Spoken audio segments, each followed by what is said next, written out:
Assalamualaikum warahmatullahi wabarakatuh. Selamat pagi teman-teman semua. Hari ini kita akan belajar tentang materi baru, yaitu tentang Hortatory Exposition Text. Dalam pembelajaran kali ini kita akan bahas 4 hal penting, yaitu definitions atau pengertian dari teks hortatory exposition, kemudian generic structure atau struktur teksnya, kemudian language features atau unsur kebahasaannya, dan kemudian yang terakhir examples atau contoh dari teks hortatory exposition. Pertama-tama kita membahas pengertiannya terlebih dahulu. As analytical exposition text, hortatory exposition text is a kind of English text that belongs to the argumentative text. Hortatory exposition is a type of English text which represents the author's attempt to influence the reader to do something or act in a particular way. In hortatory exposition text, the authors give some opinions about certain things to reinforce the main idea of the text. Jadi dalam hal termasuk kemana jenis teks hortatory exposition ini masuk ke dalam teks argumentatif, yang mana agak mirip dengan analytical exposition text. Bedanya, hortatory exposition text ini bertujuan untuk memaksa pembaca atau pendengar untuk setuju dengan apa yang disampaikan. Selain itu, terdapat perbedaan pada struktur teks yang membedakan kedua jenis teks tersebut.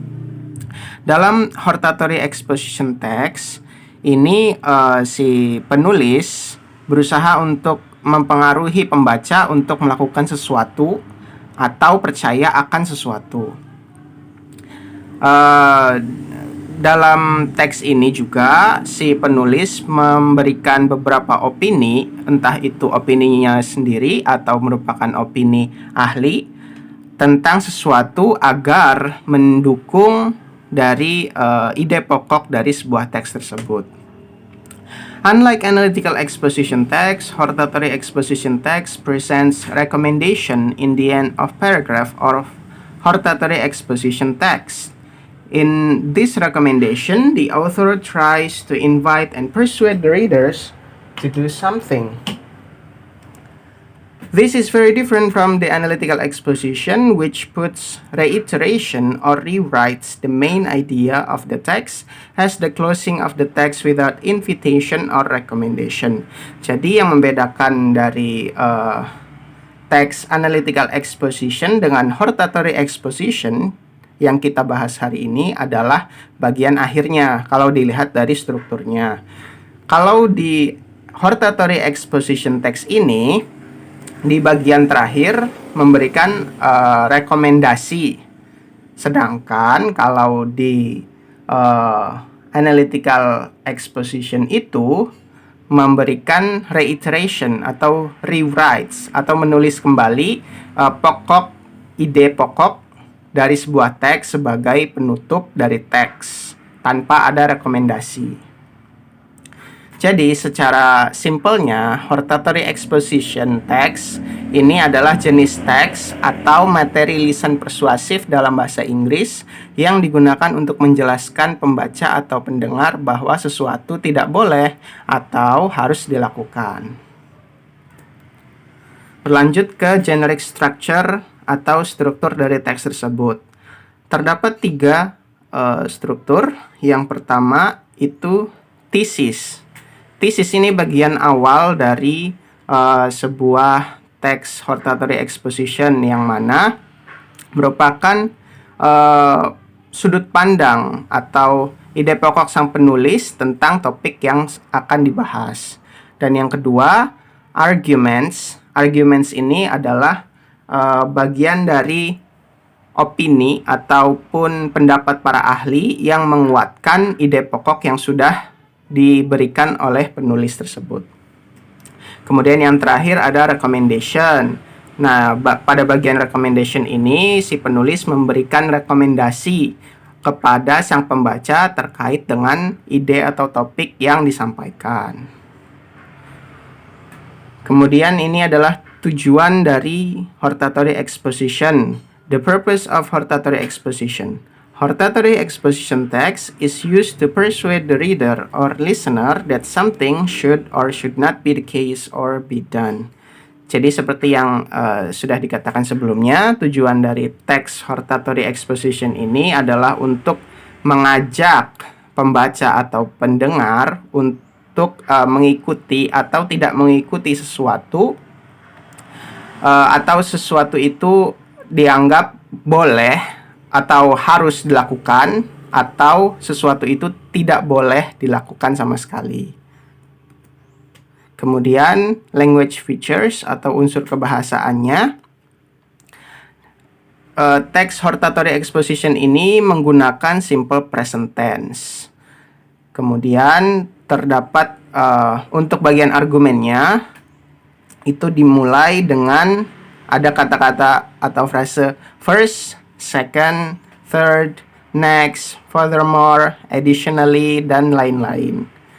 Kemudian untuk bagian recommendation-nya biasanya dimulai dengan in my opinion it's better to bla bla bla. Kemudian I think bla bla bla should be bla bla bla. I think should be for these reasons should bla bla bla, seperti itu. Kemudian kita ke contoh untuk lebih jelasnya. Di sini contoh dari teksnya berjudul Why Students Should Eat Breakfast Every Day. Kita mulai dengan thesis, bagian tesisnya. A lot of people, especially young people, go through the day without having breakfast. Many people believe that it is not necessary, or they say that they don't have time for that and begin their day with no meal. I believe that everyone should eat breakfast before going to their activities. The purpose of this paper is to show the importance of breakfast, especially for students. Nah, bisa kita lihat di sini kalimat awal di thesis paragraf awal banyak digunakan simple present tense seperti go through, believe, say, don't have, dan begin, dan masih banyak yang lainnya. Ini merupakan ciri-ciri dari teks hortatory exposition. Kemudian pada kalimat I believe that everyone should eat breakfast before going to their activities. Nah, pada kalimat ini merupakan thesis statement atau ide pokok dari teks tersebut, yang mana merupakan pandangan atau sudut pandang dari penulis itu, bahwa dia percaya bahwa everyone, semuanya itu harus atau seharusnya makan sarapan sebelum melakukan aktivitas. Kemudian kita ke argumen nomor 1. The first reason why you should eat breakfast before going to school is for your health. When you skip breakfast and go to school, you are looking for a disease because it's not healthy to have an empty stomach all day long. It's very important to have a meal and not let your stomach work empty. All you are going to get is gastritis and a lot of problems with your health if you don't eat breakfast. Nah, pada argumen pertama ini kita bisa melihat ada frase the first reason. Seperti yang kita ketahui, first, second, third itu merupakan ciri-ciri dari teks hortatory exposition.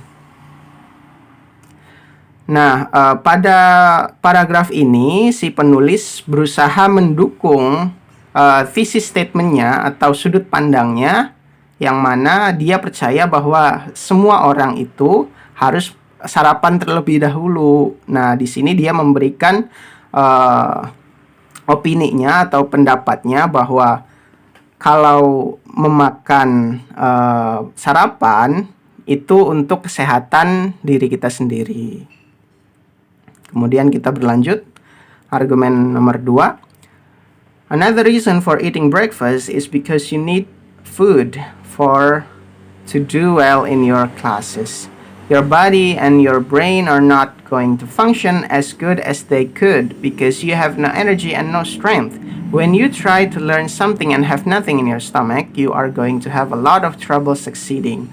A lot of people think that they should not eat because they are going to feel tired, but that's not true. Breakfast is not a very big meal, and on the contrary, you're going to feel tired if you don't have breakfast because you have spent the entire previous night without food. Nah, ini argumen kedua. Di sini si penulis memakai frase another reason. Ini juga bisa digunakan untuk memulai dari argumen yang baru. Dan di sini pada argumen kedua si penulis menyatakan bahwa sarapan itu membantu kita dalam pekerjaan di kelas karena tubuh dan otak itu membutuhkan sarapan, membutuhkan energi dari sarapan tersebut, dari makanan yang kita makan. Kemudian berlanjut ke argumen nomor 3. The last reason to have breakfast every day is because you can avoid disease if you eat some breakfast in the morning. If you don't eat, you are going to get sick. And these diseases will have a stronger effect on you because you're going to get sick easier than people who have breakfast every day. Pada argumen ketiga, kita bisa lihat yang di garis bawah ini, si penulis memakai the last reason. Dan pada argumen ketiga ini, si penulis berargumen bahwa kalau kita sarapan, itu kita bisa menghindari penyakit yang tidak kita inginkan. Kemudian berlanjut pada bagian terakhir yaitu recommendation. You have to realize that breakfast is the most important meal of the day and you cannot skip it without consequences for your health, your school, and your defense mechanism. It is better to wake up earlier and have a good breakfast than run to school without eating anything. It is time for you to do something for your health and eating breakfast is the better way to start your day. Pada bagian recommendation ini, si penulis memberikan rekomendasinya yang